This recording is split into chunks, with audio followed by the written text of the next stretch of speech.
நம்மளோட கலாச்சாரத்தில் நம்ம தாலி கட்டுறோம், மனைவி ஆகிறோம், கணவன் ஆகிறோம், மக்கள் ஆகுது, பேரம்பேத்தி ஆகுது. வேறு கலாச்சாரங்கள் வேறு மாதிரி தான் இருக்கும். நம்ம எந்த மாதிரியான மென்டாலிட்டியில் இருக்கிறோம் இந்த சொசைட்டிலங்கிறது தான் மெயின் விஷயம். ஒரு செக்ஷுவல் லைஃபோ இல்லை வந்துட்டு ஒரு அழகை பார்த்து வர்றதெல்லாம் இல்லை. நான் இன்னமும் சொல்கிறேன்னா, நான் இப்போ கூட என் மைண்டில் இருக்குது என்னென்னாக்கா, எனக்கு வந்துட்டு ஒரு 40 வயசு 50 வயசு ஆகுது அப்படின்னா, நான் அடிபட்டு கிடக்கிறேன், என் கை கால் முடியலனாக்கா, எனக்கு அடுத்த ஒரு தாயாக இருக்கிறது என் மனைவி தான் இருப்பா. இந்த மேரேஜ் பண்ணிட்டு இது மாதிரி தான் அது செகண்ட் மேரேஜ் ஃபர்ஸ்ட் மேரேஜுங்கிறாங்க. ஸோ அவங்கவுங்க பிடிச்சவங்க கூட அவங்கவுங்க என்ன ரிலேஷன்ஷிப்பில் வேணாலும் இப்போ இருக்காங்க. ஸோ வெளியில் தெரியுதுங்கனால நீங்கள் பேசுகிற அளவுக்கு நான் கிடையாது. அதே மாதிரி என் ஹஸ்பண்ட் என்னை விட்டுட்டு போயிட்டாரு, இப்போ எங்கள் வீட்டில் வந்துட்டு செகண்ட் மேரேஜ் பண்ணலான்னு வந்துட்டு பேசுகிறாங்க. உங்களை பார்க்கும்போது வந்துட்டு நிறைய பெண்கள் வெளியே வராங்க அப்படின்னு சொல்லி நிறைய பேர் வெளியே வந்திருக்காங்க, நிறைய பேர் செகண்ட் மேரேஜ் பண்ணியிருக்காங்க, நிறைய இப்போ நடந்துட்டு இருக்கு. அது பார்க்கும்போது ஓகே, நம்ம வந்துட்டு ஒரு எக்ஸாம்பிளாக இருக்கும். இப்போ உங்களுக்கு 80% பாசிட்டிவ் இருந்தாலும் 20% எங்கேயோ நெகட்டிவ் இருக்குல்ல, உங்களுக்கு த்ரோ வச்சுட்டு ஒரு டேக் குத்திட்டு இந்த மாதிரி பண்ணும்போது, என்னைக்காவது ஒரு நாள் நீங்கள் 2 பேரும் மட்டும் பேசுறீங்களா? என்ன ஏன் இப்படி நடக்குது அப்படின்னு பேசுறீங்களா 2 பேரும்? இவங்க என்கிட்ட கேட்டிருக்காங்க இந்த மாதிரி ஏன் பண்ணுறாங்கன்னு சொல்லிட்டு. நாங்கள் 2 பேரும் ஒரே விஷயத்த நெகட்டிவாக வச்சுட்டு பேச மாட்டோம். எனக்கு நெகட்டிவாக இருக்கப்போ அவங்க அதை பாசிட்டிவ் ஆக்கிடுவாங்க, அவங்களுக்கு நெகட்டிவாக இருக்கப்போ அதை நான் பாசிட்டிவ் ஆக்கிடுவேன். இவ்வளோ ஏன் சொல்லணும், நான் ஓப்பனாக சொல்கிறேனே. ஒருத்தவங்க இவங்கள்ட்ட ஆர்டர் பண்ணியிருந்தாங்க, திருவள்ளூர்னு தான் நினைக்கிறேன். ஸோ ஆர்டர் பண்ணியிருந்தாங்க, அவங்களுக்கு பார்சல் போயிடுச்சு. கால் அட்டென்ட் பண்ணாமல் ரிட்டர்ன் வந்துருச்சு. டெலிவரி பார்ட்னர் கால் அட்டன் பண்ணல அவங்க.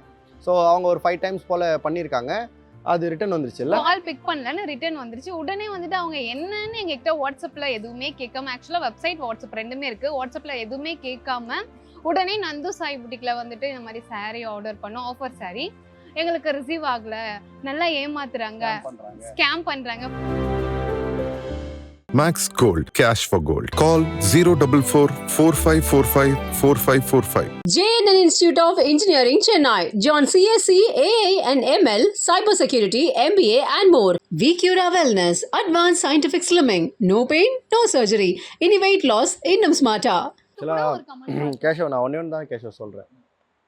இந்த நம்மளோட கலாச்சாரத்தில் நம்ம தாலி கட்டுறோம், மனைவி ஆகிறோம், கணவன் ஆகிறோம், மக்கள் ஆகுது, பேரம்பேத்தி ஆகுது. வேறு கலாச்சாரங்கள் வேறு மாதிரி தான் இருக்கும். நம்ம எந்த மாதிரியான மென்டாலிட்டியில் இருக்கிறோம் இந்த சொசைட்டிலங்கிறது தான் மெயின் விஷயம். ஒரு செக்ஷுவல் லைஃபோ இல்லை வந்துட்டு ஒரு அழகை பார்த்து வர்றதெல்லாம் இல்லை. நான் இன்னமும் சொல்கிறேன்னா, நான் இப்போ கூட என் மைண்டில் இருக்குது என்னென்னாக்கா, எனக்கு வந்துட்டு ஒரு 40 வயசு 50 வயசு ஆகுது அப்படின்னா, நான் அடிபட்டு கிடக்கிறேன், என் கை கால் முடியலனாக்கா, எனக்கு அடுத்த ஒரு தாயாக இருக்கிறது என் மனைவி தான் இருப்பா. என்னை எல்லாம் சுத்தமும் பண்ணி, என்னை க்ளீன் பண்ணி, என்னை ரெஸ்ட் ரூம் கூப்பிட்டு போயிட்டு கொண்டு வரது அப்படி தான் இருப்பா. அங்கே தான் இருக்குது அன்பு. ஸோ அப்படி இருக்குங்கிறப்போ, நான் நந்தினிக்கிட்ட இந்த விஷயம்லாம் தெரியறதுக்கு முன்னாடி வரைக்கும் 2 வருஷம் நான் பேசியிருக்கேன். அந்த 2 வருஷத்தில் நந்தினி யாருங்கிறது எனக்கு தெரியும். அப்போல்லாம் அவங்க மேலே லவ்வோ எந்த உடன்பாடும் கிடையாது. அவ்வளோ மரியாதையான பொண்ணு. ஸோ இழந்தவங்களுக்கு நஷ்டம், அடைஞ்ச எனக்கு லாபங்கிறதையும் தாண்டி நான் லக்கியாக ஃபீல் பண்ணுறேன். ஏன்னா இது எதுவுமே எங்கள் லைஃப்பில் வந்துட்டு ஒரு பாசிங் க்ளவுட் மாதிரி எல்லாமே போயிடுச்சு. ஸோ இப்போ எங்கள் லைஃப் ரொம்ப நல்லா போயிட்டுருக்கு. ஸோ அந்த கார்மேகம் மூடி இருக்கிறதுக்கு அப்புறம் வர அந்த சூரிய வெளிச்சம் மாதிரி ரொம்ப பிரைட்டாக போயிட்டுருக்கு எங்கள் லைஃபு. எனக்கு இன்னொன்று என்னென்னா, இந்த மேரேஜ் பண்ணிட்டு இது மாதிரி தான் அது செகண்ட் மேரேஜ் ஃபர்ஸ்ட் மேரேஜுங்கிறாங்க. ஸோ அவங்கவுங்க பிடிச்சவங்க கூட அவங்கவுங்க என்ன ரிலேஷன்ஷிப்பில் வேணாலும் இப்போ இருக்காங்க. ஸோ வெளியில் தெரியுதுங்கனால நீங்கள் பேசுகிற அளவுக்கு நான் கிடையாது. அதே மாதிரி இப்போ வந்துட்டு நம்ம வீட்டில் இருக்கோம், நம்ம வீட்டை சுற்றி ஒரு 2 கிலோமீட்டர் சுற்றி வந்துட்டு ஒரு 1 மணி நேரத்துக்கு ஒரு தடவை ஆம்புலன்ஸ் சவுண்டு கேட்டுக்கிட்டே இருக்குன்னா அது நம்மளுக்கு இரிட்டேஷனாக இருக்கும். அதே ஆம்புலன்ஸ் சவுண்டு நம்ம வீட்டில் யாருக்காவது உடம்பு சரியில்லாமல் போயிட்டு கேட்டாக்கா தான் நம்மளுக்கு அது வேண்டுவோம். ஐயோ எல்லாம் சரியாயிடணுமேன்னு சொல்லிட்டு. அப்போ நம்மளுக்கு நடக்கிறப்ப தான் அது கஷ்டமாக இருக்கும். பேசுகிறவங்க எல்லாத்தையும் நான் சொல்கிற ஒன்று, அவங்க அக்காவுக்கோ தங்கச்சிக்கோ அப்படி ஒன்று ஆயிடுச்சுன்னா, அப்போ அமர் மாதிரி யாராவது ஒருத்தன்னா அமர் அவங்களுக்கு தெய்வமாக தெரிவாங்க. நான் டவுரி வாங்கலை, இவங்கள்ட்ட எந்த டிமாண்டும் பண்ணல, இவங்களுக்கு என்ன ஆசை, இவங்க என்ன பண்ணணும்னு நினைக்கிறாங்களோ அதுக்கு நான் என்ன பண்ணணும்னு இவங்க சொல்கிறாங்களோ அதை பண்ணி இவங்களை மேலே கொண்டு வந்திருக்கேன். என்ன நான் பார்த்துட்ருக்கேன், என் ஃபேமிலியை நான் கரெக்டாக பார்த்துட்ருக்கேன். முடிஞ்ச அளவுக்கு என் மனைவிக்கு என்ன தேவையோ அதை முடிக்கணும் அப்படின்னு நான் நினச்சிட்டு இருக்கேன். ஒரு ஆணாக நான் கரெக்டாக இருக்கேன். உங்களுக்கு புரியுதுங்களா? என் மனைவி வந்துட்டு என்னை பற்றி குறை சொல்கிற மாதிரி இருக்கிற பட்சத்தில் தான் நான் ஒரு ஆணா இல்லைங்கிற மாதிரி நான் ஃபீல் பண்ணுவேன். மற்றபடி மீசை முளைக்கிறதோ தாடி வச்சிருக்கிறோன்னா ஆம்பளை கிடையாது. ஏன்னா அந்த மாதிரி மீசை வச்சு தாடி வச்ச நிறைய பேர் இந்த மாதிரி கமெண்ட் பண்ணியிருக்கானுங்க. ஸோ அவங்களுக்கு சொல்கிற பதில் இதுதான், உன்னால் முடியும்னா நீ இந்த ஒரு தன்மையோட நடந்துக்கோ. உன்னால் மற்றவங்கள வாழ வைக்க முடியல, இல்லை வாழ்க்கை கொடுக்க முடியல, இல்லை வந்துட்டு அவங்க கூட சேர்ந்து வாழ முடியல அப்படிங்கிற பட்சத்தில் தான் நீ எங்களை கமெண்ட் பண்ணுற. எனக்கு இவ வாழ்க்கை கொடுக்கல, இவளுக்கு நான் வாழ்க்கை கொடுக்கல, நாங்கள் 2 பேரும் சேர்ந்து எங்களுக்கு கிடைச்ச வாழ்க்கையை வாழ்கிறோம். இதில் நிறைய பேர் இப்படியும் சொல்லுவாங்க, இந்த மாதிரி வந்துட்டு பண்ணியிருக்கீங்க, செஞ்சுருக்கீங்க, நீங்கள் வந்துட்டு வேறு மாதிரி சூஸ் பண்ணியிருக்கலாம், செஞ்சுருக்கலாம். வேறு மாதிரி சூஸ் பண்ணியிருந்தாலும் எனக்கு இந்த மாதிரி ஒரு லைஃப் அமைஞ்சிருக்காது. நான் ரொம்ப லக்கியாகவும் நந்துவை நினச்சி ப்ரௌடாகவும் நான் ஃபீல் பண்ணுறேன். எனக்கு ரொம்ப ஹாப்பியாக இருக்கேன் லைஃப்பில். அவ்வளோதான். இதை நான் இக்னோர் பண்ணிட்டேன். இப்போ இவங்க மனசில் இருக்கிறத சொல்லணும்னு சொல்கிறாங்க, அதுக்கான ஸ்பேஸ் நான் தரேன், அவ்வளோதான். மற்றபடி இந்த டாபிக் எனக்கு பிடிக்காது. பட் அவர் இருந்தாலும் வந்து பேசவே மாட்டாரு. அங்க வந்து ஆக்சுவலா வந்துட்டு நான் சும்மா எங்க அத்தை வீட்ல இப்படி நடக்கும் இப்போ கூட சொல்லுவேன். ஏன் ஒரு 2 days பேக் கூட, ஏன்னா வந்துட்டு அந்த மாமியார் அப்படிலாம் கிடையாது, சின்ன வயசுல இருந்து பார்த்துருக்காங்க. அந்த அத்தை அப்படி இப்படி நடந்திருக்கு, அப்படி நடந்து அவங்க இப்ப இல்ல, இறந்துட்டாங்க. பட் இருந்தாலும் அப்போ கூட எனக்கு ரொம்ப கஷ்டமா இருக்குடா, அவங்க இறந்துட்டாங்க, பாக்குறதுக்கான ஒரு பாசிபிள் கிடைச்சதுன்னா நான் போய் நான் பார்ப்பேன். அப்பயும் இவங்க கிட்ட நான் வேணா கூட்டு போகவா அப்படின்னு கேட்டாரு. எனக்கு என்னன்னா ஒண்ணே தான். எனக்கு அந்த ஒரு புத்தகத்தில் ஒரு பக்கம் பிடிக்கலன்னா புத்தகத்தை அவாய்ட் பண்ண முடியாது. அது மாதிரி இவங்க சின்ன வயசுலேருந்து வளர்ந்த கதை, வாழ்ந்த கதை, அங்கே போனது வந்தது எல்லாமே இவங்களுக்கு ஒரு ஹாப்பி மெமரியாக இருக்குது. அந்த ஹாப்பி மெமரியை வந்துட்டு இந்த ஒரு சின்ன விஷயத்துக்காக நான் ஸ்பாயில் பண்ண மாட்டேன். நான் எல்லாமே கேட்பேன். இவங்க இன்னும் சொல்லுவாங்க, நான் அங்கே போய் இருந்தப்போ இந்த மாதிரிலாம் நடந்துச்சு, இதெல்லாம் எனக்கு ஃபன்னாக இருந்துச்சுன்னு சொல்லுவாங்க. அப்போ நீ அங்கே எதுக்காக போனேன், இப்படி தானே நீ அங்கே போனேன், அப்போ நீ அதை சொன்னால் எனக்கு ஹர்ட் ஆகல அப்படின்னு எடுக்க மாட்டேன்.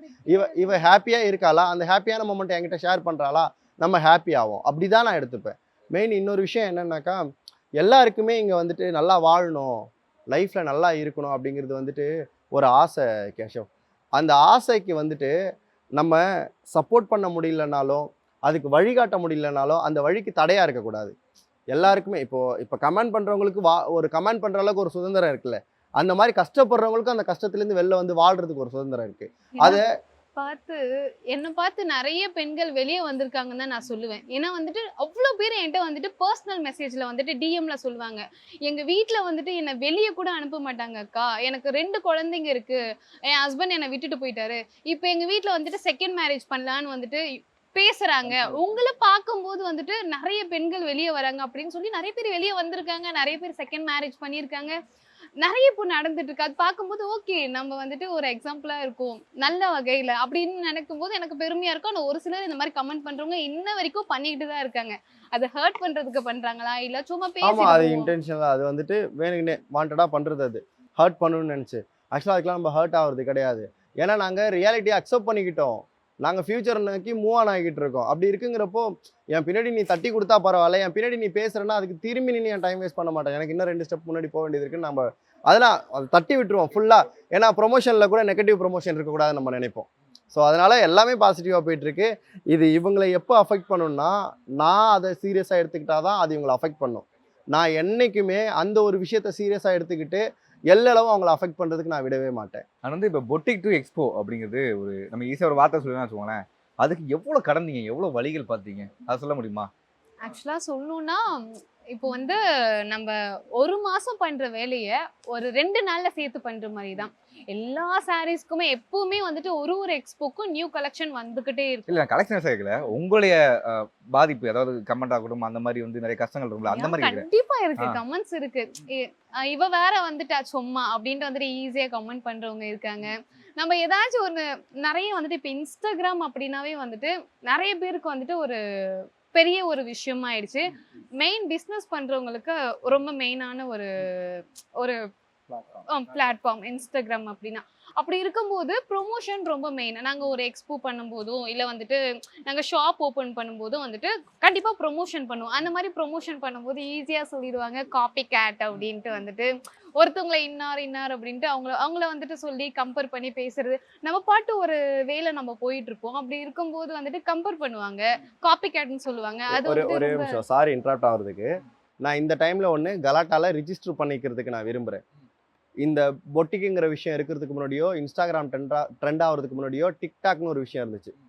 டிக்டாக் போனதுக்கு அப்புறம் தான் எல்லாரும் இன்ஸ்டா பார்க்க வந்தாங்க. ஐ கெஸ் கரெக்ட்னு நினைக்கிறேன். மியூசிக்லி போயிட்டு வந்தாங்க. மியூசிக்கலி போயிட்டு டிக்டாக்கு, அதுக்கப்புறம் இன்ஸ்டா வந்துச்சு. இப்போ இன்ஸ்டா வந்ததுக்கப்புறம் தான் ரீல்ஸ் வந்துச்சு. இப்போ ஷார்ட்ஸுங்கிறது வந்துட்டு யூடியூப்ல வந்திருக்கு. ஃபஸ்ட்டு மியூசிக்கலி போயிடுச்சு, அப்புறம் டிக்டாக் இருந்துச்சு. டிக்டாக்ல சேரீ கட்டி ட்ரெடிஷ்னலாக ஒரு வீடியோ பண்ணி யார் எப்படி வேணாலும் ஃபேமஸ் ஆயிடலாம். உங்களுக்கு புரியுதுங்களா? ஆனால் சேரீ ட்ரெடிஷ்னலை வச்சு ஒருத்தவங்க வந்துட்டு டாப் 10 கூட இல்லை, டாப் 1ல் ஒருத்தவங்க இருந்தாங்கன்னா அவங்க நந்தினி தான். ஏன்னா அந்த டைமில் அவங்க கூட நான் வந்துட்டு எங்களுக்குள்ளே வந்துட்டு அந்த லவ் ரிலேஷன்ஷிப் இல்லை, நாங்கள் வந்துட்டு மேரேஜ் பிளான் எதுவும் பண்ணல. நான் வந்துட்டு நிறைய ப்ரொமோஷன்ஸ் நிறைய பண்ணுவேன், செய்வேன், கொடுப்பேன். அப்போ இவங்களை எனக்கு வந்துட்டு ஒரு இன்ஃப்ளூயன்சராக தெரியும், அப்படி தான். அப்போ இவங்க தான் ட்ரெண்டிங்லேயே இருந்தாங்க. அதோட பழக்கம் தான் இப்போ வரைக்கும் வந்திருக்கு. இந்த பிஸ்னஸ் ஆரம்பிச்சது காரணமும் சேலை மேலேயும் நம்ம கலாச்சாரத்து மேலேயும் இருக்கிற ஈர்ப்பு தான் இவங்களுக்கு அதுக்கு காரணம். இப்போ பண்ணுறவங்க saree பண்ணி ரீல்ஸ் பண்ணுறவங்க எல்லாரையும் சொல்லலை, கம்பேர் பண்ணுற ரேஞ்சில் நம்மளை வைக்கிறாங்கல்ல, அவங்கெல்லாம் நம்மளுக்கு கம்பேரே கிடையாது.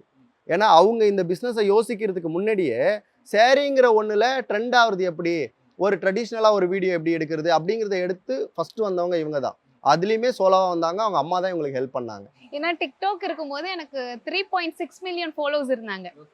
அதுக்கப்புறம் தான் பேன் பண்ணதுக்கு அப்புறம் உடனே இன்ஸ்டாகிராம் ஓப்பன் பண்ணி அப்புறமா இன்ஸ்டாகிராமில் ஃபாலோவர்ஸ் வந்தாங்க. ஏன்னா நான் ஃபுல் அண்ட் ஃபுல் வந்துட்டு சாரி கட்டி மட்டும் தான் வந்துட்டு டிக்டாக்ல வந்தது. அப்புறமா வந்துட்டு இது ஏன் நம்ம ஒரு பிஸ்னஸாக பண்ணக்கூடாது, ஏன்னா நிறைய பேருக்கு ப்ரொமோஷன் பண்ணி கொடுத்துருக்கோம். ஒரு நாளைக்கு வந்துட்டு ஒரு 10 சாரி கட்டுற மாதிரி இருக்கும். அது வந்துட்டு என்னடா இது எல்லாருக்கும் பண்ணிக்கிட்டே இருக்கும், நம்ம ஏதாச்சும் ஒன்று பண்ணணும். எப்பவுமே கேர்ள்ஸ் இப்படி தானே, எதெல்லாம் பார்க்குறோமோ அதெல்லாம் பண்ணணும்னு தோணும் இல்லையா? அப்படி இருக்கும்போது எல்லாருக்கும் பண்ணுறோம், நம்ம ஏன் பண்ணக்கூடாது ஒரு சாரி பிஸ்னஸ் அப்படின்னு ஸ்டார்ட் பண்ணது தான். நான் என் ஸ்டைலில் நான் என்ன பண்ணுவேனோ அதை தான் நான் பண்ணிட்டு இருக்கேன். அது என்னன்னா, ஒரு டான்ஸ் வீடியோ எக்ஸ்போக்கு வந்துட்டு ஃபர்ஸ்ட் வந்துட்டு டான்ஸ் வீடியோ போடுவோம். அதில் வந்து கமெண்ட்ஸ் வரும். அதுலேயும் கப்புளாக ஸ்டார்ட் பண்ணது நம்ம தான் ஃபஸ்ட்டு. கப்புள்ஸாக தான் வந்தோம் நாங்கள். கமெண்ட்ஸ் வரும், காப்பி கேட்டு இவங்கள வந்துட்டு அப்படியே காப்பி பண்ணுறீங்க. அது உண்மையாக சொல்கிறேன் பிரதர், வந்துட்டு ஒரு 1 மினிட் கூட ஆகாது, அதுக்குள்ளே அதுக்கு 200 லைக் வரும். அது எப்படி இருக்கும்னா, நீ கமெண்ட் பண்ணுடா, நம்ம எல்லாம் ஒன்றா இருப்போம், நீ கமெண்ட் பண்ணோன்னே அதுக்கு லைக் பண்ணலாம், அப்படி தான் இருக்கும். ஃபார் எக்ஸாம்பிள் நான் இதை மட்டும் சொல்லிக்கிறேன். இப்போது நாங்கள் இருக்கோம், இப்போ இங்கே மட்டுமே நீங்களே சுற்றி பார்க்குறீங்க, 80 பேர்கிட்ட வேலை பார்த்துட்டு இருக்காங்க. நம்மக்கிட்ட 80 பேர்கிட்ட வேலை பார்த்துட்டு இருக்காங்க. அது இல்லாமல் நம்மளுக்கு ஃப்ரெண்ட்ஸ் இருக்காங்க, சர்க்கிள்ஸ் எவ்வளோ இருக்குது. ஒன்றும் இல்லை, இப்போ எனக்கு ஒருத்தவங்களை பிடிக்கல, நான் வந்துட்டு இவங்க எப்போ போஸ்ட் போட்டாலும் சரி என்னை பார்த்து போடுறாங்க அப்படின்னு போயிட்டு கமெண்ட் போடுங்க, 80 பேரும் அதுக்கு லைக் போடுங்க அப்படின்னு நான் சொல்லிடுறேன்னா 80 ஐடி போதுமே. அது இல்லாமல் ஃபேமிலிஸ் இருக்குது, ஃப்ரெண்ட்ஸ் இருக்குது, அவங்கெல்லாம் போயிட்டு அதுக்கு லைக் போட்டு அப்படியே அந்த 80ம் ரொட்டேஷன் ஆகும். அப்போ ஆப்போனண்ட்டில் இருக்கிறவங்களுக்கும் பொதுமக்களுக்கும் இதை வேறு மாதிரி காட்டுறது. ஸோ அப்போ வந்துட்டு ஆஹா இவங்களதுல போய் பார்த்தாக்கா இவ்வளோ கமெண்ட் வந்திருக்கு, அப்போ உண்மையிலே இவங்கள பார்த்து தான் பண்ணுறாங்களா அப்படின்ட்டு யாரை எங்களுக்கு சொல்கிறாங்களோ அவங்க சாரீ பிஸ்னஸ் ஆரம்பிக்கிறதுக்கு முன்னாடியே சாரீ கட்டி ட்ரெண்ட் ஆனது நந்தினி தான் ஃபஸ்ட்டு. ஸோ இது நான் வந்துட்டு ஆணித்தரமாக சொல்லுவேன். இப்போ வந்தாங்க எல்லாரும், நான் ஏன் இது ஆணித்தரமாக நான் சொல்கிறேன்னா அதான் ட்ரூ. ஸோ நானே வந்துட்டு டிக்டாக் போனதுக்கப்புறம் தான் இன்ஸ்டாகிராமுக்குள்ளே வந்தேன். டிக்டாக் இருக்கிற வரைக்கும் எனக்கு இன்ஸ்டாகிராம் பற்றி நாலேஜே கிடையாது. டிக்டாக் போனதுக்கப்புறம் தான் இன்ஸ்டாகிராமில் வந்தேன். அதுக்கப்புறம் நான் கூட ஆடுறது பாடுறதுலாம் பண்ண மாட்டேன், நின்று பேசுவேன், கவிதைகள் சொல்லுவேன், அவ்வளோதான்.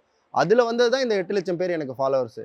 ஸோ இது எனக்கு ஒரு ப்ரௌடான விஷயம் என்னன்னாக்கா, நான் இவங்கள்ட்ட சொல்கிறது, நான் இடையில பீப்லாம் போட்டு பேசுவேன் இவங்ககிட்ட சொல்கிறப்பயே, அவங்களாம் விட்றி நீ வந்துட்டு எப்படிலேருந்து வந்திருக்க, நீ என்ன பண்ணிகிட்டு இருக்க, அவங்க இப்போ என்ன பண்ண முடியும்னா ஒன்று இப்படி பேசினாதான் ஓ நந்தினி எப்படி பேசியிருக்காங்களே யார் அவங்க அப்படின்னு போய் பார்க்குற மாதிரி வரும். இங்கே ஒரு இஷ்யூ ஃபஸ்ட்டு ஒரு விஷயம் நடந்துச்சு, அந்த விஷயத்த அவங்க தான் பண்ணாங்கங்கிற மாதிரி யாரையோ ட்ரிகர் பண்ணி விட்டு அதுக்கப்புறம் தான் அவங்களே ட்ரெண்டாக ஆரம்பிச்சாங்க. ஸோ அந்த மாதிரிலாம் நிறைய விஷயம் போயிட்டுருக்கு. பட் இருந்தாலும் உங்களுக்கு ஒரு வழி இருக்குல்ல, என்னன்னா நம்ம என்ன பண்ணாலும் காப்பி கேட் அதாவது டூன்னு சொல்கிறாங்க, இப்படி வந்து ஒரு மாதிரி இருக்கு அவங்க. கண்டிப்பா இருக்கும் பிரதர். என்னன்னா இது வந்து எங்களுக்கு மக்கள் பண்ற மாதிரி தெரியாது. ஒருவேளை அப்படி பண்றதுன்னா அப்போதுல இருந்து தான் பண்ணிருக்கணும். ஏன்னா நான் வந்துட்டு புதுசா சாரி கட்டல, நான் அப்போதுல இருந்து சாரி கட்டுறதே வந்துட்டு ஒரு 2 விதம் தான். ஒன்று வந்துட்டு ஃப்ரீ ஃப்ளீட் எடுக்கணும், இல்லை ஃப்ளீட் எடுத்து கட்டணும். பிளவுஸ் வந்துட்டு அப்படி இப்படின்ட்டு ஒரு 4-5 டிசைன் வச்சுக்கோங்களேன். என்ன பண்ணாலும் காப்பி கேட் அப்படின்னு வந்துட்டு கமெண்ட் பண்ணும்போது தான் வந்துட்டு ஒரு மாதிரி ஒரு டென்ஷன் ஆகும், ஒரு பக்கம் கஷ்டமா இருக்கும். இவர்கிட்ட வந்து புலம்புவேன். ஏன் நான் சொல்கிறது எதுவும் சொல்லாத, நீ புலம்புறதோட நீ பாட்டிக்க வந்து அப்படி இப்படின்னு திட்டி மட்டும் விட்டுடுவார், டீப்பா சொல்ல மாட்டேன். பட் உங்களுக்கு மட்டும் ஏன் அந்த அழுத்தம் வருதுன்னு நினைக்கிறீங்க? எதுக்காக வந்து இப்போ வந்து சாய்க்கு மட்டும் அந்த அழுத்தம் வருதுன்னு நினைக்கிறீங்க? அந்த அழுத்தமும் அந்த கமெண்ட்ஸும் அந்த கோவமும் ஏன் வருதுன்னு நினைக்கிறீங்க? ஏன்னு பாத்தீங்கன்னா வந்துட்டு ஒருத்தவங்க 2 பேர் பண்ணா பரவாயில்ல, ஒரு கமெண்ட்ல வந்துட்டு ஒரு 10 கமெண்ட் வருதுன்னா அதுல 10ல வந்துட்டு ஒரு 8 பேர் அந்த ஒரு 10 மினிட்ஸ்க்குள்ள பண்ணிடுவாங்க. பண்ணிட்டு அதுக்கு 200-300 லைக் என்னமோ ஆளை வச்சே பண்ற மாதிரி இருக்குமா. அதனால ஏன் இப்படி பண்ணணும், எல்லாரும் வந்துட்டு ஒன்னாதான் வரும், ஓகே எல்லாருமே வளருவோம், ஏன் இப்படி வந்துட்டு பண்ணணும் அப்படின்னு தான் வந்துட்டு எங்களுக்கு தோணும். இப்போ உங்களுக்கு 80% பாசிட்டிவ் இருந்தாலும் 20% எங்கேயோ நெகட்டிவ் இருக்குல்ல, உங்களுக்கு த்ரோ வச்சுட்டு ஒரு டேக் குத்திட்டு இந்த மாதிரி பண்ணும்போது என்னைக்காவது ஒரு நாள் நீங்கள் 2 பேரும் மட்டும் பேசுறீங்களா, என்ன ஏன் இப்படி நடக்குது அப்படின்னு பேசுறீங்களா 2 பேரும்? இவங்க என்கிட்ட கேட்டிருக்காங்க இந்த மாதிரி ஏன் பண்ணுறாங்கன்னு சொல்லிட்டு. நாங்கள் 2 பேரும் ஒரே விஷயத்த நெகட்டிவாக வச்சுட்டு பேச மாட்டோம். எனக்கு நெகட்டிவாக இருக்கப்போ அவங்க அதை பாசிட்டிவ் ஆக்கிடுவாங்க, அவங்களுக்கு நெகட்டிவாக இருக்கப்போ அதை நான் பாசிட்டிவ் ஆக்கிடுவேன். இவங்களுக்கு ஒரு விஷயம் நடக்குதுன்னா இவங்க ஒன்று ஸ்டார்ட் பண்ணுறாங்கன்னா ஏன் இது இன்னும் சக்ஸஸ் ஆகலைன்னா இவங்களுக்கு சொல்கிற ஒரே வார்த்தை இனி நாள் இன்னும் முடியல. அதான் இவங்களுக்கு நான் அடிக்கடி சொல்லுவேன். இன்னொன்று என்ன, பிரெக்னெண்டா இருக்கும் போது அந்த பிரெக்னெண்டா இருக்கிறது கூட வந்துட்டு காப்பி கேட் அப்படின்ட்டு வந்துட்டு என்னடா இது அப்படின்ற மாதிரி. ஐயா அதுக்கு எனக்கு எந்த சம்மந்தமும் கிடையாதுங்க ஐயா. அது கூட வந்து என்ன இது கன்சீவா இருக்கிறது வந்துட்டு அப்போ வந்துட்டு ஒரு வீடியோ போடுறது கூட காப்பி கேட்டா என்னடா நீங்க பண்றீங்க, எல்லாத்துக்குமா ஒரு லிமிட் இல்லையா அப்படின்னு தான் இருக்கும். ஏன்னா வேணும்னு பண்ற மாதிரி நல்லா தெரியும் அது. நீங்க வந்து இப்போ இந்த சாட்டர்டே வர வீடியோல பாருங்க, மார்னிங் வரும் அந்த வீடியோல பாருங்க, கமெண்ட் கண்டிப்பா இருக்கும். பட் நாங்கெல்லாம் பரிதாபங்கள் வீடியோ பார்த்து சிரிச்சோம். உங்களுக்கு லைட்டாக கோவம் வந்துச்சா உங்களுக்கு? நாங்க இல்ல என்ஜாய் எனக்கு அவங்கள எனக்கு பிடிக்கும் தெரியும். ஸோ அவங்க கூட டேய் தம்பி நீயாடா கவிதை எல்லாம் பேசிட்டு இருந்தியாடான்னு தான் அவங்களும் ஆரம்பிச்சிருப்பாங்க. ஸோ நாங்க லிட்ரலா அந்த வீடியோக்கு என்ஜாய் தான் பண்ணோம். ஏன்னா அது ரொம்ப நல்லா இருந்துச்சு. ஏன்னா எங்களுக்கே ரொம்ப பிடிச்சிருந்துச்சு. ஏன்னா ஒரு லிமிட்டுக்கு அப்புறம் என்ன ஆயிடுச்சுனாக்கா நீங்க ஒன்றும் இல்லை, இப்போ ரீசெண்டாக புட்டிக் ஆரம்பிச்சிருக்கவங்க யாரா இருந்தாலும் போய் பாருங்க, எத்தனை எக்ஸ்போ போடுறவங்களா இருந்தாலும் போய் பாருங்க. நந்தினி புட்டிக் ஆரம்பிச்சு ஃபர்ஸ்ட் ஒரு போஸ்ட் போட்டிருப்பாங்கல்ல, செக் பண்ண முடிஞ்சா சொல்றேன், அந்த போஸ்ட்டை போய் பாருங்க. அந்த போஸ்ட்டை பார்த்துட்டு இவங்க எல்லாரையும் பாருங்களேன், அதுலேருந்து 1 year 2 year கழிச்சு தான் அது வந்திருக்கும். ஏன்னாக்கா இந்த சோஷியல் மீடியா பிளாட்ஃபார்ம் நம்மளுக்கு எல்லா வகையிலும் எப்படி ஒரு ப்ரொமோஷனோ அந்த மாதிரி நம்மளோட யூனிக்கான ஐடியாஸையும் மற்றவங்களை ஈஸியாக திருட விட்டுரும். உங்களுக்கு புரியுதுங்களா? இப்போ அது மாதிரி வந்தவங்க தான் இப்போ நிறைய பேர் இப்போ வந்துட்டுலாம் இவங்க நம்மளை பார்த்து பேசுகிறாங்க. ஸோ இவங்கள்ட்ட நான் சொல்கிறது அது ஒன்று தான். இப்போ நம்மளை பார்த்து இப்படி பேசுகிறாங்க செய்கிறாங்கன்னா என்ன ஒரு காரணம்? எந்த ஒரு மரம் அதிக பழம் தருதோ, எந்த ஒரு மரம் அதிக காய் கனிகளை தருதோ அந்த மரத்துக்கு தான் அதிக கல்லடிப்படும். ட்ரூவா இல்லையா இது? ஸோ அதே மாதிரி யார் ஒருத்தவங்களை பற்றி பேசுனா நம்மளை வந்துட்டு ஐயோ இவங்க பேசுகிறாங்களே, இவங்கள பற்றி பேசுகிறாங்களே அப்படின்னு சொல்லிட்டு வியூஸ் போகுமோ அவங்க அதை தான் எடுத்துப்பாங்க. இப்போ அரசியலை பற்றி பேசினாலோ இல்லை வேளாண்மையை பற்றி பேசினாலோ வியூஸ் போகாது. இதே 2 பேருக்கு லிங்க் பண்ணி ஒரு கிசு பேசுகிறோன்னா வியூஸ் போகும். இவ்வளோ ஏன் சொல்லணும், நான் ஓப்பனாக சொல்கிறேனே, ஒருத்தவங்க இவங்கள்ட்ட ஆர்டர் பண்ணியிருந்தாங்க, திருவள்ளூர்னு தான் நினைக்கிறேன். ஸோ ஆர்டர் பண்ணியிருந்தாங்க, அவங்களுக்கு பார்சல் போயிடுச்சு. அது எப்படி என்ன அது கதை, அது டீட்டெயிலாக கால் அட்டெண்ட் பண்ணாம ரிட்டர்ன் வந்துருச்சு. கொரியர் ஆபீஸ்ல டெலிவரி பார்ட்னர் கால் அட்டெண்ட் பண்ணல அவங்க. ஸோ அவங்க ஒரு 5 times போல பண்ணியிருக்காங்க, அது ரிட்டர்ன் வந்துருச்சு. இல்லை கால் பிக் பண்ணலன்னு ரிட்டர்ன் வந்துருச்சு. உடனே வந்துட்டு அவங்க என்னன்னு எங்ககிட்ட வாட்ஸ்அப்ல எதுவுமே கேட்காம, ஆக்சுவலா வெப்சைட் வாட்ஸ்அப் ரெண்டுமே இருக்கு, வாட்ஸ்அப்ல எதுவுமே கேட்காம உடனே நந்து சாய் புட்டிக்ல வந்துட்டு இந்த மாதிரி சாரீ ஆர்டர் பண்ணோம், ஆஃபர் சாரீ எங்களுக்கு ரிசீவ் ஆகல, நல்லா ஏமாத்துறாங்க, ஸ்கேம் பண்றாங்க, 499க்கு ஒரு சாரீ புக் பண்ணியிருந்தாங்க.